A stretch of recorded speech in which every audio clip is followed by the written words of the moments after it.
I was especially delighted to hear the names of some of my illustrious predecessors getting this award. It's a great honor to receive the same award as Philip Pullman, Polly Toynbee, Julian Huxley, Freddie Eyre, and of course with the shade of Bertrand Russell hovering over the whole thing. I first read Why I'm Not a Christian and What I Believe in the school library, where the school library had books you might not expect to be in that sort of school, and I was enormously impressed by Bertrand Russell's works. I think I even have some of his words in my memory by heart, in What I Believe. This passage made a great impression on me to the extent that I've remembered it. I believe that when I die I shall rot, and nothing of my ego shall survive.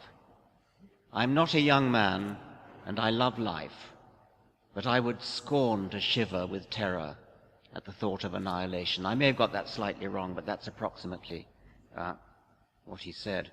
Julian Huxley, another one, like me and like Andrew Copson actually, was a member of Balliol College, Oxford.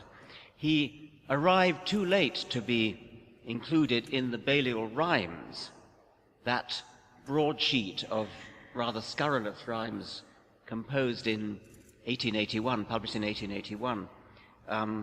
These rhymes all had the same principle, that they rhymed on the name of the person, and then they made some detail about him. The most famous is the one of the master, Benjamin Jowett. First come I, my name is Jowett. There's no knowledge, but I know it. I am master of this college. What I don't know isn't knowledge. So you get the idea. You make a rhyme on the person's name. Since Andrew happens to be an old Balliol man, we might try to make one up about him. Behold the genial Andrew Copson. No narrow bandwagon he hops on. By hook or crook, by night or day, he'll make you join the BHA.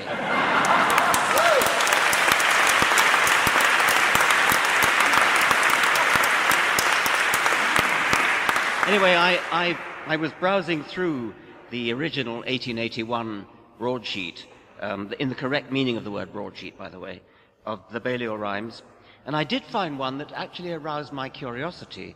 It was clearly about a Victorian humanist, not so common in those days, and I'll read you the last two lines, the last couplet. Gods are naught, and man is all. Spell him with a capital. And the name of the individual in the first couplet, well, let me now read you the whole thing. Positivists ever talk in such an epic style as Dawkins. Gods are naught and man is all. Spell him with a capital. That was Clinton Edward Dawkins, 1859 to 1905, later Sir Clinton, born the same year as The Origin of Species.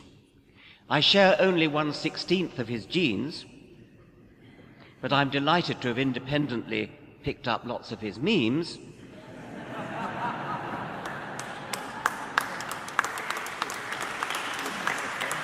I also share his first name, although I never use my Clinton. I'm rather annoyed by it, actually. It gets in the way. I became slightly less hostile to it, well, partly because of Bill Clinton and Hillary Clinton, which is a nice association, but also when I discovered this Balliol rhyme. Clearly a Victorian humanist. I would have liked to have met him. I also don't mind the Clinton quite so much when I realize it gives me the same initials as Charles Robert Darwin. Well, as I said, Julian Huxley was a generation too late to get into the Balliol rhymes. Actually, his father got in. This one's about his father, Leonard Huxley, evidently a cheerful fellow. I am Huxley, blonde and merry. fond of jokes and laughter, very. If I laughed at what was witty, I should laugh less, which were pity. Julian Huxley was a contemporary of my grandfather at Balliol, actually, and he was a predecessor of mine as tutor in zoology at another Oxford college, my present Oxford College, New College. He was said to be the last tutor in Oxford in the subject capable of teaching the whole subject, not just his specialist part of it. That kind of breadth of scholarship is traditionally thought to be the private property of classical scholars, such as J.B.S. Haldane, for example, another, I suspect, associate of this society. Is that right? Yes. Who got a first in classics and then switched to biology, became one of the most distinguished biologists of the 20th century. It's probably not true to say that a first in greats can master science in a fortnight, but there is something in the idea. Andrew Copson, too, actually read classics, as it happened, at Balliol, and he shows the same polymathic grasp that we've come to expect of a first in classics.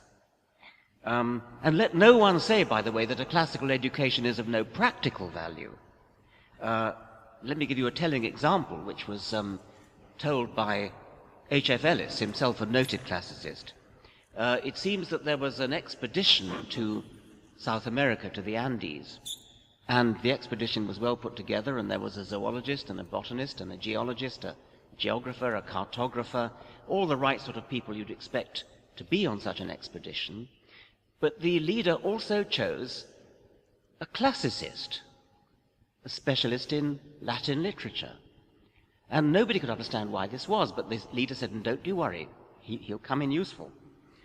And the expedition set off, and then when they were up in the Andes, unfortunately, a rifle went off by accident and hit the classicist, thereby saving the life of a valuable mule.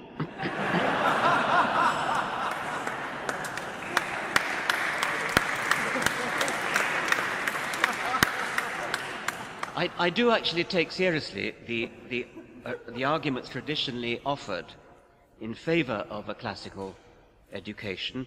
It clearly was an exaggeration to say that a first in greats could master science in a fortnight. But it is true that a classical education did equip one to branch into other subjects with some facility. And I respect this idea sufficiently to have used it as the title of a thesis in education, which I call Evolution, the New Classics. At present, evolution is taught as part of biology, along with all the other parts of biology, cell biology, biochemistry, comparative anatomy, molecular genetics, and so on.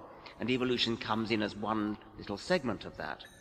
What I want to propose is that evolution should become the central pillar of a much broader education, liberal education, bringing in relevant aspects relevant to evolution, all sorts of natural and human sciences.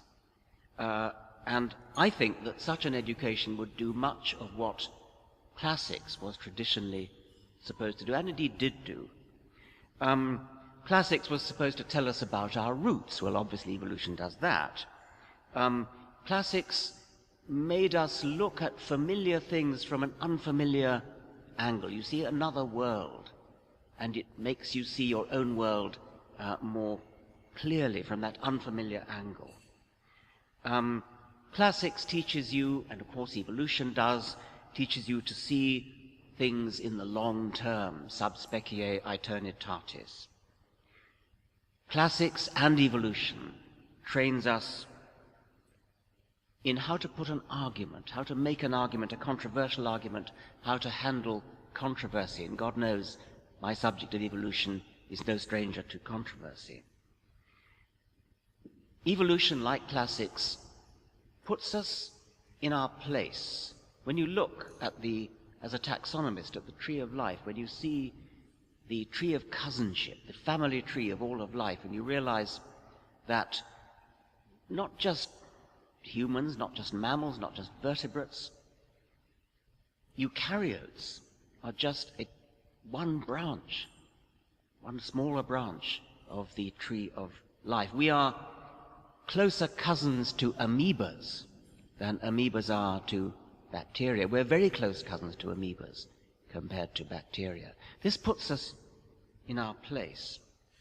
So my new degree course, which I would like to institute in evolution, places evolution at the center of the education and brings in lots and lots of other subjects, such as economics, philosophy, social science, moral philosophy, engineering, computer science, medicine, agriculture, linguistics, physics, cosmology, history of science.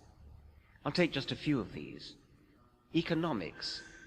Economic principles run right through modern evolutionary theory. I haven't time to go into detail, but the economic idea of opportunity cost, the idea that anything has to be paid for, no such thing as a free lunch.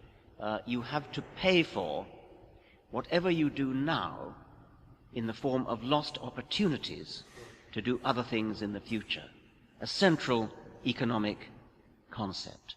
And it underlies our understanding of sexual selection, of the relationship between parents and offspring, sex ratio theory.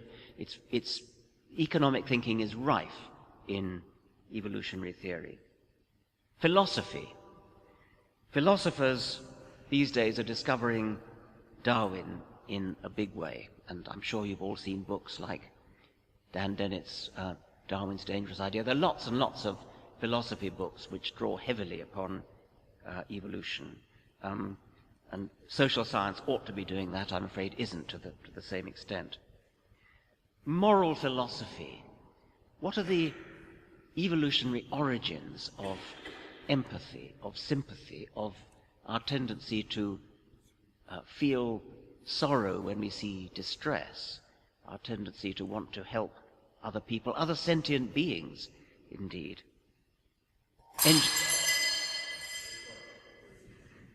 Engineering. The same optimizing principles that engineers have to deal with are absolutely central to evolutionary theory.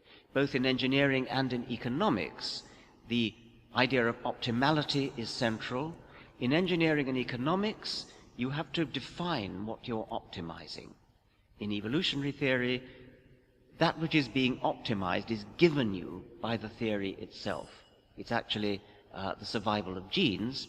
That, of course, works itself out in rather complicated ways, but whereas economists have to decide what their utility function is, whether it's the greatest happiness of the greatest number, or the gross national product, or my own personal income, whatever it is, you have to decide that, and then you maximize it. In evolutionary biology, that which is maximized is given by the theory, although it's actually quite complicated to work out. Computer science, well, apart from using computers, of course, modern molecular genetics, which would, of course, play a central role in my degree in evolution, modern molecular genetics has become a branch of information technology. It really is digital information technology, something which Darwin would have rejoiced in that, because it actually helps to solve one of the major riddles that Darwin was faced with in his own time and never did solve in his own time. Medicine. Very, very important. All doctors should be Darwinian. There's a wonderful book which I recommend to you by Randolph Nesse and George Williams. The book is not called Darwinian Medicine, although it ought to be. The book has a different title in America and Britain, as sadly all too many books do have. Publishers seem to think they have a duty when a book crosses the Atlantic to change its title. They have little else to do, so I suppose that's the one thing they feel they can do to throw their weight around. I have actually literally bought the same book twice on Amazon because I didn't realize that it was the same book. And I've even seen on Amazon You know how Amazon gives you a book, and they say, if you like this book, you'll probably like this one. Anyway, this book by Nessie and Williams, in America, is called Why We Get Sick, which is a pretty daft title for a book that you want doctors to buy. What doctor would ever buy a book called Why We Get Sick? They think they know. It has nothing about Darwinism in it. It should have been called Darwinian Medicine. Then when it crossed the Atlantic to Britain, Why We Get Sick means why we throw up. So it had to be changed, and then it sounded like something holistic, something that Prince Charles would enjoy. Something like evolution and healing. But anyway, never mind the title. The book itself is brilliant, and it tells why doctors should be Darwinian. I actually wrote a puff for the book which said, buy 2 copies and give 1 to your doctor. There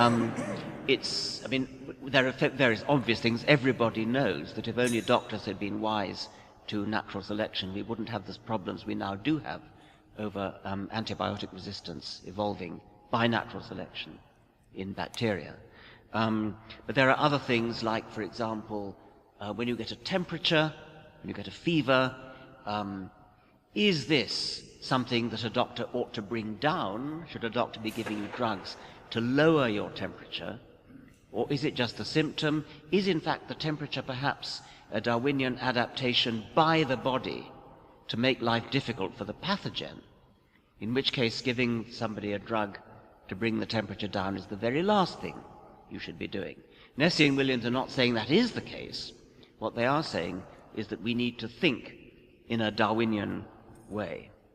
Then when you think about the ailments, people get lower back pain so often. It's so likely that this is because we are ancestrally quadrupedal animals who've turned into bipedal animals, and this is giving us problems. Agriculture, obviously artificial selection, the artificial version of natural selection. If you're wanting to do an experimental test of natural selection, what could you possibly do other than artificially select? And of course artificial selection is what has given us all the highly productive breeds of domestic animals and plants. Artificial selection will be supplemented in the future by genetic engineering, which is the manipulation of the mutation side of the Darwinian equation, not just the selection side.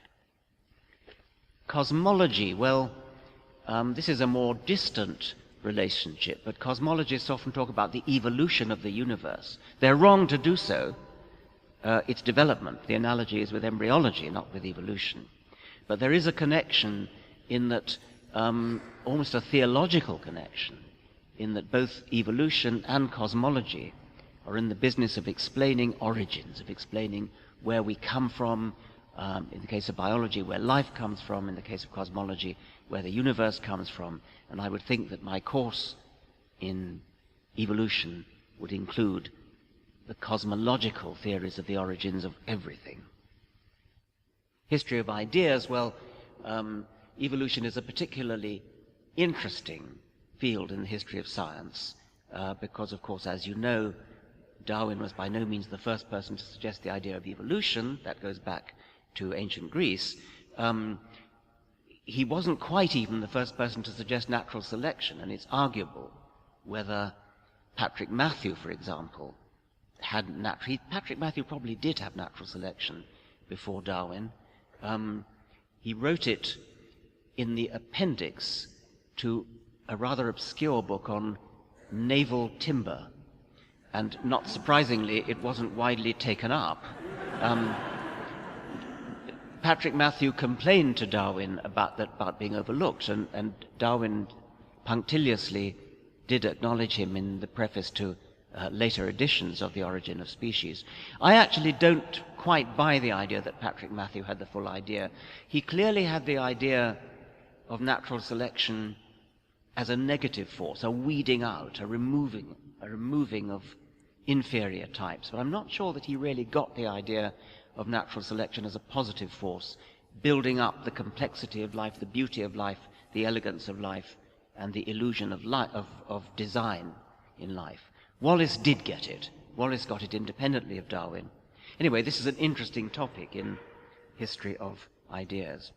But I suppose most importantly, evolution is the subject which answers the question that every child would like to answer. Where do I come from? Why do I exist? What's it all about? What are we here for? What's the meaning of life? All these things which have been the traditional domain of theology, which has given wrong answers throughout the centuries. The right answers can now come from science, and especially from evolutionary science. So that's my pitch, my educationist pitch for evolution as the new classics. And to finish off, I want to return to Julian Huxley, who wrote a poem that I first read when I was an undergraduate myself at the same college. And I've remembered this poem ever since. It made an impression on me at the time, and I think it says something about the humanist attitude to the universe. The world of things entered your infant mind to populate that crystal cabinet. Within its walls the strangest partners met, and things turned thoughts did propagate their kind. For once within, corporeal fact could find a spirit. Fact and you in mutual debt built there your little microcosm, which yet had hugest tasks to its small self assigned. Dead men can live there and converse with stars. Equator speaks with pole and night with day. Spirit dissolves the world's material bars. A million isolations burn away. The universe can live and work and plan, at last made God within the mind of man. Thank you very much for the honor you've done me.